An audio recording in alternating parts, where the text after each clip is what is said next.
first. This person here has no damage to their nervous system. It's perfect. This person here has severe damage. There's heat. There's colors. You don't want to see colors on your testing. You want to see it turning the lighter colors and the body functioning higher. We monitor your nervous system first on a computer, so we check that on a regular basis. The second thing we do, obviously, those of you know, is we take x-rays. The x-rays are pertinent to monitor this. And somebody says, well, doesn't that create radiation? Yeah, it creates a little tiny bit of radiation, but it does create a little bit of radiation, but from what it finds, I cannot. This is the #1 cause of all cancers. I have to know exactly, all of us have to know exactly where is that bone, where is it putting pressure, where is that curve at. Because this person here, how's he healing? 100%. He has a 43-degree angle in his neck. Perfect angle in the neck. This is how you were created. That's how God created every single human being. That's how you were created. You were supposed to be there. For how long? The rest of your life. Because in this position, brain can get all its information to the body. All healing is in the brain. 120 years of health is in the brain and all healing. As long as the brain gets to the body, the organs survive for 120 years. This is a subluxation. This is damage. The disc is blocking, crushing the nerve, blocking it. Spinal cord is stretched. What's happening to the brain-body connection? It's interrupted.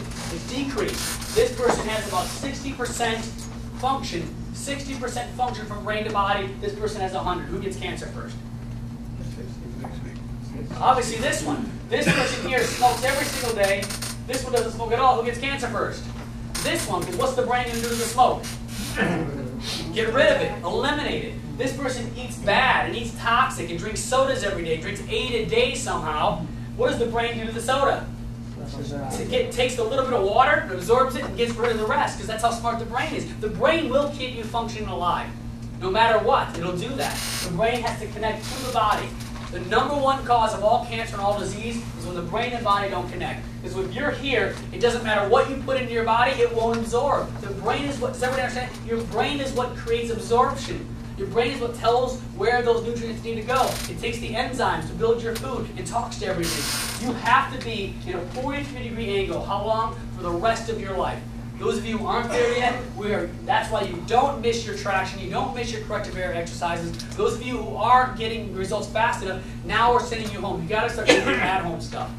We are huge on that. If you watch me here at home or any of us, we want to get our curves back. If I lost mine at all, I would go 2-3 hours a day to try to get it back. That's how much you have to have a curve in your spine. More important than anything. If I only had enough money for one thing, I'm doing that. I'm drinking water and eating less then. I'm fixing that first, because that's #1. That is the #1. All the research, everything's coming out. Brain-body connection is #1. That's why some of you eat well, do all that, and are still sick, because you've lost the brain-body connection. That's where we have to keep it.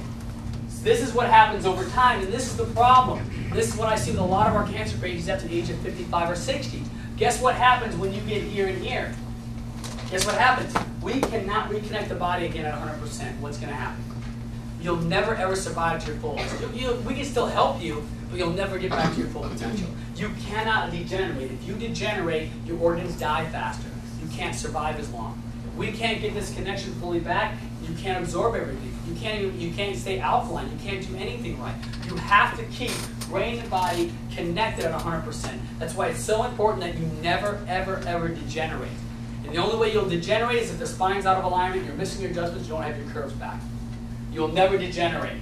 And this person, no matter what. Now, the only thing we can do is all our protocols, do everything we can. But this person, no matter what, we cannot get them through that. So the most important thing you guys should realize is don't miss the appointments. If you haven't been checked, you have no choice. We're getting you checked tonight. That we have. We literally put aside appointments. Our office is covering. Those of you who haven't had a cervical x-ray to see if you have this curve in your neck, we pay for that tonight. We pay for that. They're going to get you, actually take a small picture tonight. Those of you who raise their hands, we're going to get people checked tonight for that. And if there's anything going on, Wednesday this week is our full patient appreciation day. We literally cover all of the testing, everything that needs to be done. Some of you have doctors or chiropractors, they take care of you somewhere else. We're going to give you all your information to go somewhere else. We will not, because of our mission and vision. You cannot go any longer without knowing that. So how do you defeat cancer? This is going to be huge. Obviously, we're almost done here. We're to the end. This is going to be the most powerful part. Cancer starts, as we told you, cancer starts with a healthy cell. So we know that. Cancer starts with a healthy cell. Very rarely are any of you born with lots of cancer in your body. Some of you had some birth traumas that started it. Some of you had some other things, or your mom was on medications or something. If you're on medications, then your child will start forming cancer cells faster. You create an acid environment. If you were sick, that's why it's so important for mom to be healthy. We want to make sure if anyone is pregnant, you know anyone, that to clear the nerve system and get untoxic. Because whatever their body's environment is, the baby develops in that. If you want a child who never has problems and birth defects, and never has anything in their life, make sure mom is totally healthy, non-toxic, and their nerve system totally clear. So now, cancer starts with a healthy cell and develops into a cancer cell, obviously, which the cancer cells turn into a local tumor, and then they ultimately spread throughout the body. When cancer spreads, what's that called? Metastasis. What most of you didn't know is cancer wants to do what to you? It wants to kill you. It wants to kill you. That's its job. It's smart. It's programmed to do what? Kill you. It's programmed to kill its host, whatever it's in, whether it's in a dog, a cat, or an animal, whatever it's in.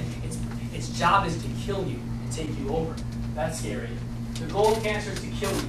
A healthy cell has a cell nucleus. And this is what we talked about. You guys need to understand this.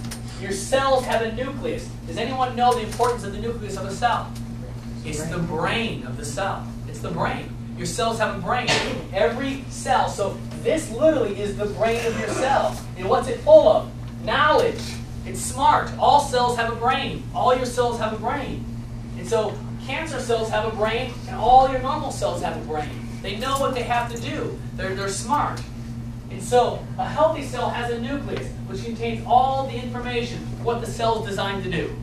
So watch. So if this was a pancreatic cell, remember you have probably 20 million pancreatic cells.